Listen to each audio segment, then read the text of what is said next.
continue profiling how different political parties are feeling, given how close we are to the final results finally being announced. And joining us now in our studio here is General Bantu Holomisa, no stranger to the platform. He's the leader of the UDM. And General, it's great to speak to you. Thank you very much for popping by. Few people would have been able to predict just how tight things would eventually get. Let's begin in Nelson Mandela Bay. All those votes have officially been counted.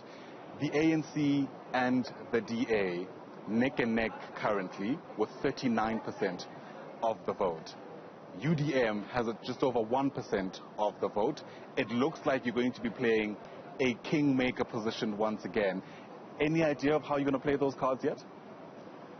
Well, if we are invited, we will participate.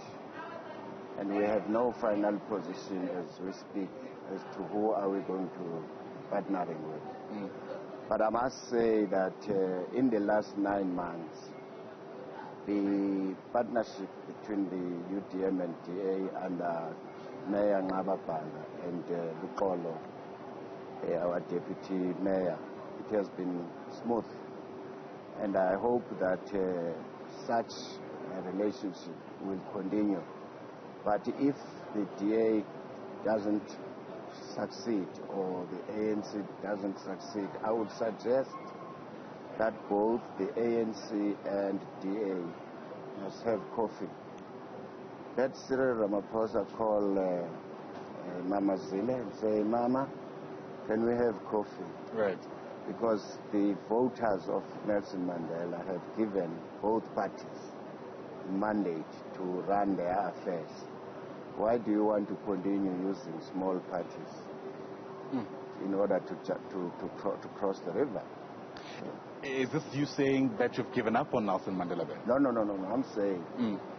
I'm saying it would be better for the ANC and DA to form a coalition after the election so that the services can be delivered to the people. So I don't think, and you know that arrangement, you stabilize the whole setup of race relations in this country and begin to integrate the people, this so-called white versus black. Right. So I hope that Cyril and Zille will be matured enough to focus on delivering the services for the people of Nelson Mandela, not to depend on small parties. Because one thing which we have witnessed in the past is that the big parties tend to want to play a big brother or apply a big brother mentality. We don't need that. We just need smooth administration. And I think ANC and DA, when they work together, they stand to benefit. I must say you're a whole lot more optimistic than Ethel Cholopo, who was also on the program just a few minutes ago. I mean, part of the sentiment that he shared with us is this is possibly the worst outcome that Nelson Mandela Bay could have gotten. And he is pinning that on the politicians themselves, who in some respects, he says, have egos getting in the way of getting to what you're alluding to now, which is service delivery that works. I mean, is that a concern you share? I share that concern because what we need to do at local level is to depoliticize the issues of local government. A non-partisan approach will rescue all these problems in our municipalities. But if you are going to go there and carrying an AK and say, it's me, nobody else, or else, no, I don't believe in this political prostitute arrangement. Sure. Let's speak about the UDM's performance, generally speaking, broad strokes now. This has been a challenging election. I think you'll concede at least that much, and it's not unique to the UDM. What do you attribute the performance of the party to, given, like I said, where we are now with just how much of the results has been finalized? The truth of the matter is that it was the UDM which said right at the beginning that we cannot have the elections this year because we are not ready. IEC was not ready. I mean, you cannot expect the IEC and political parties to prepare for elections within 45 days. It's a mission impossible. 42 days apparently, actually. Yeah, 42 days. And then it becomes worse because the private sector, which has been helping supporting democracy in this country, did not come forward because of COVID, effects of COVID-19 regulations.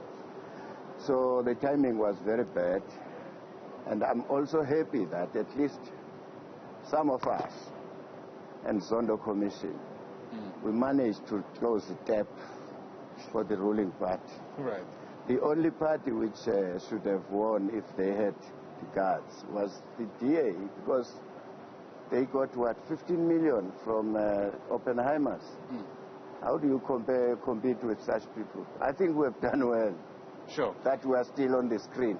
Sure. Typically, a lot of people have told us that a low voter turnout should benefit the smaller parties. That doesn't seem to have translated specifically for the UDM. Are you concerned as we count down now, some people might say, the months to 2024? I'm not worried about this performance which we had. We didn't have money, no resources. You can travel or go to the streets outside. You won't see not a single post of You're right. UDM. So we didn't invest anything. If you didn't invest, you can't expect to be rewarded. But I think under the circumstances, our loyal base are still intact. Sure. There have been various concerns, I don't want to really call it complaints yet because I'm not sure if that's the right technical term, around the IEC. And if memory serves me well, I think it's the Treasurer General of the UDM also expressing that there are people who had been turned away whilst voting. I think she actually used the term careless when she was referring to the IEC. Is that a sentiment you also agree with when you try to evaluate how the IEC specifically has performed for this election? We started to experience this when we were registering our candidates. We gave them the lists of the UDM of what candidates. When they came back, that list, our candidates were all over the country. They were rejected by their system, they were not captured properly. But we asked them, how do you accept a list from the UDM? And then these people have been voting and staying in this ward for years. And then all of a sudden this person is in Port St. John's or is in Mafeking. No, our system, we trust our system. But we are going to ask for auditors, independent auditors, to go and look at this system. Because this system of the IEC is the one which has embarrassed them. The capturing system on the voters' roll. Many thousands of South Africans went to exercise their right to vote, but they were told that they are not appearing. So there is a mischief which must be investigated, and I hope other political parties will look into this. It cannot be that there are only two parties which didn't experience these hiccups. That is DA and ANC. The rest, EFF down, had the same problem of capturing of their candidates. Are you suspecting something untoward? Yes, deliberate definitely sabotage, for lack of a better term. That's a perfect description. It's right. Sabotage. You go to a ward. This person has been staying in this ward. Is registered here. He has never been, or she has never been to KwaZulu-Natal or in Eastern Cape, but is in Johannesburg, but he or she doesn't appear. And then the IEC says the ID is wrong. Then you check the ID, there's nothing wrong. Sure. They owe the country an explanation. In fact, moving towards 2024, the political parties must meet and demand that they need to have a representation at commissioners' level. Because these comrades who are commissioners and the officials, we were in the struggle, all of us. We know each other. They're not objective? Yeah, yes. These are ANC members. Wow. And then at presiding officer level, it's the same thing. So the ANC is running elections. So if you think you will beat them, you would have to... Sure. You'll agree with me that these are very serious allegations, especially in a context where we know how important the IEC is to any kind of election. If we want to consider the elections even in the future to be credible, we need to ensure that the IEC is beyond reproach. That's precisely why I'm saying this is a homework. Exactly. For all political parties in this country and other stakeholders. Can we expect a formal objection from the UDM then? We've registered formal objections. Right. Yeah. But typically, you heard them yesterday. No, those objections will be attended to after. Yeah, they did say that. Yeah. I mean, that's a sign of arrogance of power. They don't take political parties as serious stakeholders in this exercise. Now, the other thing, today we are told at 6 o'clock they are going to announce the results, but they are still counting in a number of areas. Sure.